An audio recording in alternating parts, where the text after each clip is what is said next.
Hello বন্ধুরা, আজকে আরও একটা গুরুত্বপূর্ণ টেক নিউজ নিয়ে আমি প্রিয়তোষ আপনাদের সামনে। আচ্ছা, আপনারা কারা স্কুল লাইফকে মিস করেন? হ্যাঁ, আমি জানি আপনারা স্কুল লাইফকে মিস করেন।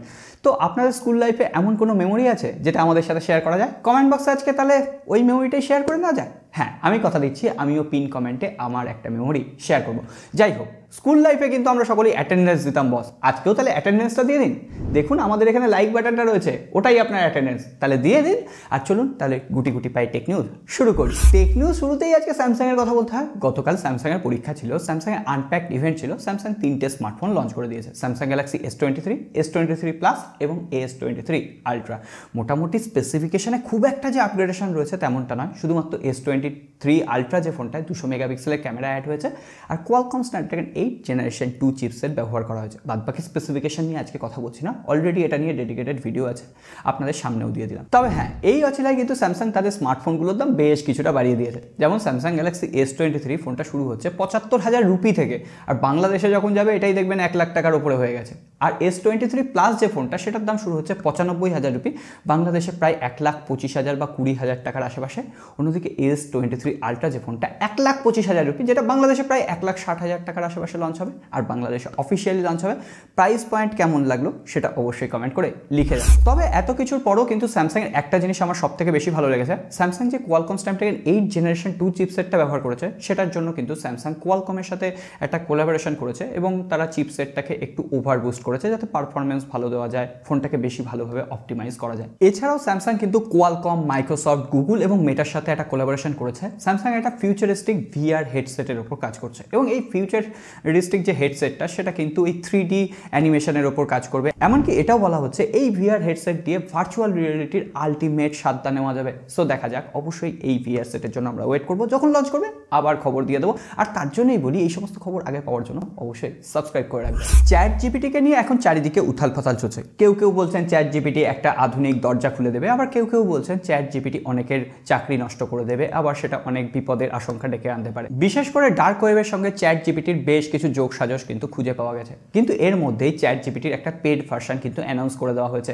এবং সেখানে বিভিন্ন এক্সট্রা ফিচার্স দেওয়া হবে, যদিও আমি সেই ফিচার্সগুলো এখনো ইউজ করে দেখিনি। এছাড়াও চ্যাট জিপিটি যেমন ভালো কাজে ব্যবহার করা হচ্ছে, তেমনই কিন্তু অনেক খারাপ কাজেও চ্যাট জিপিটিকে ব্যবহার করা হবে। এছাড়াও চ্যাট জিপিটির আজকে আরও একটা নতুন ফিচার সামনে এসেছে। বলা হচ্ছে ডাইরেক্টলি চ্যাট জিপিটি কোনো একটা মিটিংয়ের সমস্ত কিছু কিন্তু নোট করে নিতে পারে, অর্থাৎ আপনাকে আর হাতে টাইপ করতে হবে না, আপনি যা বলছেন সেটা সঙ্গে সঙ্গে চ্যাট জিপিটিতে নোট হয়ে যাবে।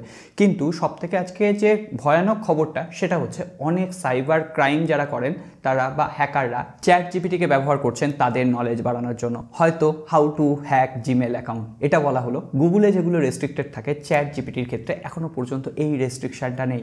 সো একজন হ্যাকার এইভাবে শিখছে আর সেটা খারাপ কাজে লাগাচ্ছে। অনেকদিন আমরা কোনো বিজ্ঞানের খবর শেয়ার করছি না, অবশেষে আজকে আরও একটা বিজ্ঞানের খবর হয়ে যাক। এবার চায়না কিন্তু একটা বিপজ্জনক কাজ করতে চলেছে। চায়নার একটা বিশ্ববিদ্যালয়ের বেশ কিছু ছাত্র একত্রিত হয়ে একটা রিসার্চ করেছিল এবং তারা একটা ইনভিজিবল ড্রেস আবিষ্কার করে ফেলেছে এবং এই ইনভিজিবল ড্রেসের মেটেরিয়ালটা কি এখনও পর্যন্ত জানা যায়নি এবং চায়না এটা কখনোই জানতে দিতে চায় না। এই যে ইনভিজিবল ড্রেস, সেটা আপনি কাউকে পরালে সে গায়েব তো হয়ে যাবেই, এমনকি সে কোনো AI সিকিউরিটি ক্যামেরার সামনেও ধরা পড়বে না। সো এই ড্রেস পরে আপনি যদি কোথাও থেকে চুরি করে নিয়ে চলে যান, কোনো রকম সিকিউরিটি ক্যামেরা, সাইবার ক্যামেরা, এই সমস্ত কিছুতে আপনি ধরা পড়বেন না। এমনকি এই ড্রেসটার দাম বলা হচ্ছে ইন্ডিয়ান মার্কেটে যদি কনভার্ট করা হয় 6,000 রুপির আশেপাশে। যদিও এখনও পর্যন্ত এটা কমার্শিয়ালভাবে অ্যাভেলেবেল করা হয়নি, আর কোনো দেশেই হয়তো এটা কমার্শিয়ালভাবে অ্যাভেলেবেল করা হবেও না, কিন্তু যেহেতু এটা আবিষ্কার হয়েছে, তো কোনো অসৎ উপায়ে কাজে লাগলে এটা কিন্তু খুবই খারাপ।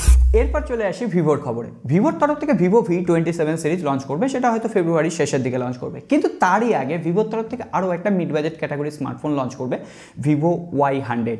এই ফোনটার বৈশিষ্ট্য হচ্ছে এই ফোনটার ব্যাক প্যানেলে কালার চেঞ্জিং ব্যাক প্যানেল থাকবে, আর ভিভো কিন্তু এই ব্যাপারটা একদম পারদর্শী হয়ে গেছে, কারণ আমরা প্রথমেই দেখেছিলাম ভিভো V23 সিরিজে। তারপরে আমরা ভিভোর তরফ থেকে অনেক কটা কালার চেঞ্জিং ব্যাক প্যানেলে ফোন দেখেছি, টেকনোর কাছ থেকে দেখেছি, কিন্তু ভিভোর এই ফোনটার বেশ কিছু স্পেসিফিকেশন সামনে চলে এসেছে। 120 হার্জের অ্যামোলেড ডিসপ্লে থাকবে এবং মিডিয়াটেকের ডাইমেনসিটি 900 চিপসেট 5000 মিলিঅ্যাম্পিয়ার ব্যাটারি, বলা হচ্ছে 45 ওয়াটের চার্জারও থাকবে। তো ভিভোর কালার চেঞ্জিং ব্যাক প্যানেলের ফোন 30,000 রুপির আশেপাশে লঞ্চ।